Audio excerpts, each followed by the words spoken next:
Section 1, Introduction to the Peak Mental Game Training Approach.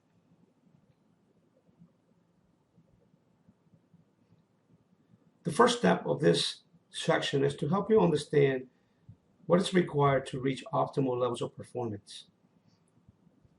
This figure illustrates a four-legged table that all elite level athletes need to understand in order to reach their maximal potential. Each of these legs, as described on the picture, include mental, training, nutrition, and recovery. The mental component, having the 5 mental skills that we'll be discussing over the next couple of slides: composure, confidence, concentration, motivation, and resiliency. The training is what happens in preparation for competition, whether it's technical or physical development. The nutrition is the energy you provide in order to ensure that you reach a basic level of performance or exceed your performance, and the body makes the adaptations required in order to be able to become competitive. And then recovery is the last piece, which is where all the adaptation occurs, and is the opportunity for our body to just kind of heal in preparation for the next level of competition. Looking at this model, we can see the performance requires a stability in all of these 4 levels or areas of performance. The optimal performance, though, the one that we are reaching, the one that we want to reach, is a glass ball that is on top of that table. And if one of these legs is short, it will tilt the table and the ball will roll off, shattering our chances for optimal performance. We have to look at mental conditioning and mental training as part of this required formula for reaching a high level of performance. Mental areas and mental training influence your ability to train properly. They influence your decision making and nutrition, and they also influence your recovery, the choices you make in order to be prepared and be ready for the next level. Many athletes think that the mental approach is something that is done just by mere experience. The field of exercise and sports psychology is trying to help athletes become different. As you see on the figure on the right, the competitive setting, it is a triangle. And the way this triangle works is that you have many participants at the lower level and developmental stages of the sport. And as they elevate and keep going to higher levels, competitive travel, collegiate level, professional level, it is less and less amount of athletes, but the quality of the athlete improves. And there's going to be a time on this triangle where the athlete levels are going to balance when it comes to the physical stage. And then the other 3 pillars, nutrition, recovery, and mental, are going to become the primary decision makers of what athlete is going to make it to the next level. Again, there will be a time where the physical skills will level out. Everybody will be able to run fast, throw hard. Now the ability to deal with adversity, their level of confidence, how can they focus and concentrate, their motivation to compete, and their perseverance and their resilience is going to make a difference between a great athlete who gets to the top of that triangle and the ones who get lost along the way. Every time you think to an athlete telling you why they did not do well in the tournament or an event or a competition, it links to one of the 4 legs of this table. I wasn't mentally ready. I wasn't focused. I lost my motivation halfway through. I didn't train very well for this. I didn't eat well last night. I've been sick. I lost too much weight before this match. I didn't have the energy required. Or I was partying too late last night. I didn't go to bed until 3 in the morning. I didn't rest and recover for my first match at 7. So if athletes fail, they can always link their failure to one of these 4 areas of performance. So it's very important for us to understand that all of them are looked at from the perspective of elite level performance, and it's something that we need to do as we move forward. There's a series of mental toughness skills that we need to recognize, and we need to see where we are so we can continue to develop. And those are the ones that are introduced with the Peak Mental Game Optimal Performance Education Program. one of the greatest athletes in the U.S. and in the world, Michael Jordan, was interviewed one time, and they asked him about the difference between his physical skill and his mental skill. And he said, I came already with the physical skill. The mental skills was difficult, and it was different. It was different because I had to learn things along the way that would allow me to integrate everything to become a complete or a better athlete. This interview was loaded on YouTube, and you can find it anywhere. But one of the key elements he said in this interview was the mental part is what separates the good players from the great players. So understanding that, we need to know that we need to identify what are the challenges for athletes. Are they able to manage their energy? Do they know how? Are they confident? Do they believe in themselves? Are athletes focused? Can they stay focused during practice and during games? Do they have the motivation to train, to compete, to persevere that is required? And also, are they resilient?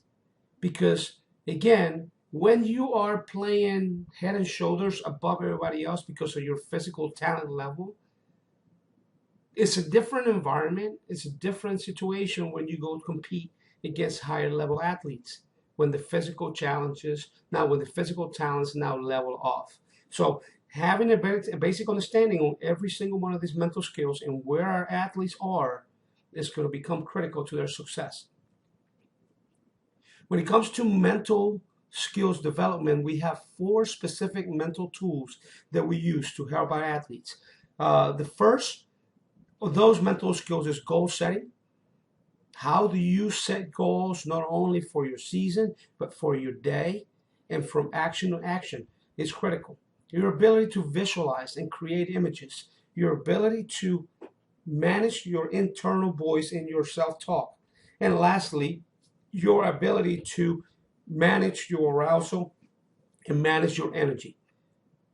The picture in the middle reflects 2 Navy SEALs in training. This mental tools have been tested in the toughest environments there is. The SEALs training is one of the most challenging environments in the world. And it was recognized that when individuals learn how to use these skills, they improve their chances to be able to graduate from one of the toughest courses in the world.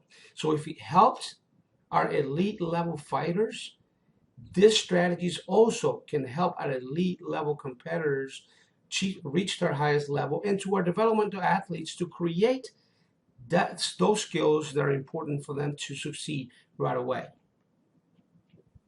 Here are some of the key reminders about the importance of the mental skills training that you need to keep in mind. Many people believe that experience alone will give them the mental tools they need. And while this is true, it might take a significant amount of time for you to figure it out on your own. I had no doubt that you can figure it out on your own. In 10 years, you can figure out how to deal with your composure and how to connect your motivation along the way. But how many years of natural youth, physical talent were lost while we were trying to figure it out? The idea here is to try to equip your athletes with these tools and improve their skills before they are faced with those situations, so they have a plan to deal with that immediately rather than having to figure it out along the way. Athletes that don't understand these mental skills tend to be inconsistent. Consistency is critical in higher levels of competition. That is the number one element that decides who gets the playing time and who doesn't. Which player was most consistent in their performance throughout the way. Okay. Mental skills training is not a band-aid, or it's not mental health counseling. Just because you get a little nervous before a competition, which is logical, which is normal, doesn't mean that you're a mental health patient. It could be, but we don't know. We're not going to treat our athletes as mental health patients right away. We want to teach them and educate them, and if something arises, then we will find the help that there is needed for them down the road. But what I want you to look at mental skills training, I want you to look at conditioning for the mind. It is mental conditioning. That's all we do. It is our approach to improve the athletic experience in the other environments. Mental skills training will not replace physical or technical training. You can visualize and you can see yourself, and there's some chances that you will improve your concentration, your focus. However, you cannot get a better physical effort just from thinking about it. That is a completely separate pillar. The training in itself is a leg of the table on its own. The mental piece is one, the training is one. So we can't replace one with the other. However, it can improve your ability to perform under pressure. It can improve your consistency, and it can improve your overall performance. In summary, taking steps to improve your mental approach to your game might give you an edge and might impact your performance. Using these mental skill tools will help you balance your table of performance. Elite level athletes dominate each of those legs of the table and become consistent performance throughout their career. Mental toughness is an important aspect of performance. Many athletes will say that it can be a separator, and mental skill coaches are being used at the developmental, collegiate, and professional levels to improve the opportunity for athletes to get better. As you reflect on this section and the information that is being provided, think about this. Think about which of these skills you, as a young athlete, you as an athlete, are particularly strong on. Which of those particular skills gets in the way of you achieving your optimal performance? Once you can identify that, then you have the idea, you have the power to go find more information. Lastly, what questions, thoughts has this section stimulated in you personally? What would you like to know more about? That's what we're here for. Any questions that you have or that arise through any of these training sessions, you can contact me directly at peakmentalgame@gmail.com, and you'll be able to get some answers and identify if there's a need for you to pursue personalized training, personalized education, one-on-one sessions.